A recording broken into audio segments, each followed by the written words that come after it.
ప్రతి జాతి మనుషుల్ని కాపురం ఉండటానికి, కాపురం ఉండాలి, నివాస స్థలంగా యోగ్యంగా మార్చాలి ఈ భూమిని.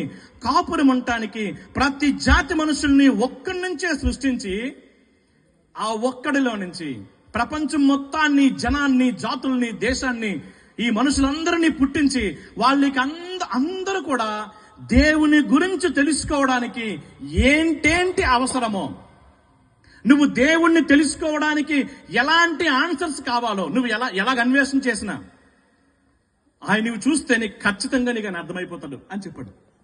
వీళ్ళేమనుకుంటున్నారు, మాకు దేవుడు తెలియడు, ఆయన ఎక్కడో దూరంగా ఉంటాడు, ఆయన ఇలా చాలా గొప్పోడు కాబట్టి మాకు ఆయన అవసరం లేదు అనుకుంటే, కాదు కాదు కాదు, నువ్వు దేవుణ్ణి తెలుసుకోవడానికి అవసరమైన ప్రతి బౌండరీ ఇచ్చాడు. తెల్లవారి లేవగానే సూర్యుని వైపు చూడగానే సూర్యుని తాలూకా కాంతి కిరణాలు భూమిని చేరడానికి 8.3 మినిట్స్ పడ్డానికి అసలు అంతగా డిజైన్ చేసినటువంటి ఆ దేవుడిని ఎవరో అన్వేషించడానికి ఉదయకాలమే నువ్వు మొదలు పెట్టుకో.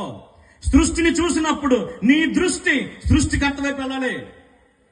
ఆయన నీకు చాలా సమీపంగా ఉన్నాడు. చుట్టూ చూస్తే చాలు, అసలుకి చుట్టూ చూస్తే చాలు ఆయన ఎంత చక్కగా ఉన్నాడో అన్ని బౌండరీస్ ని పెట్టాడు. ఎవరైనా కూడా ఈ భూమి మీద నాకు దేవుడు తెలియదు అంటానికి వీలు లేదు.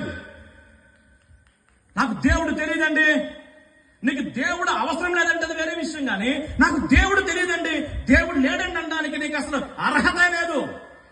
ఈ భూమి మీద no atheist can say, dare to say there is no god, only fool can say. Bible చెప్తుందన్నమాట. దేవుణ్ణి తెలుసుకోవడానికి, దేవుని గూర్చిన జ్ఞానం తెలుసుకోవడానికి అందరికీ అన్నిటిలా అందుబాటులో ఉంచాడు. వర్షాన్ని కురిపించిన వాడు ఎవడు? పువ్వుని మొగ్గని పువ్వుగా మార్చిన వాడు ఎవడు? మనుషుని చంపిన వాడు ఎవడు? మనుషుని పుట్టించిన వాడు ఎవడు? ఆ మనుషుని మట్టిలో పెట్టి కప్పెట్టగలిగిన సమర్థుడు ఎవరు? ఆకాశాన్ని, అంతరిక్షాన్ని, సమస్తాన్ని సృష్టించి దాన్ని ఏల్తున్నవాడు ఎవరు? దాన్ని ఆలోచన చేస్తే సింపుల్ కామన్ సెన్స్ వాడితే చాలు, అర్థమైపోద్ది దేవుడు ఉన్నాడని.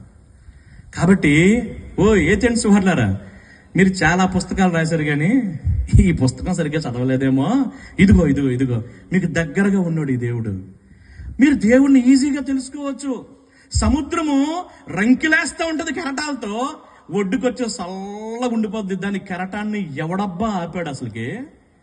దాని పొంగును ఎవడమిర్చాడు అసలుకి? దానికి బౌండరీ పెట్టి ఇసుకను పెట్టి దాన్ని ఎవడ ఆపాడు అసలుకి? అట్లీస్ట్ ఆలోచిస్తే తెలిసిపోతుంది నీకు అన్నాడు. చిన్న విత్తనములో పెద్ద మొక్కని చూసిన వాడు ఎవడు? పెద్ద చెట్టులో చిన్న విత్తనం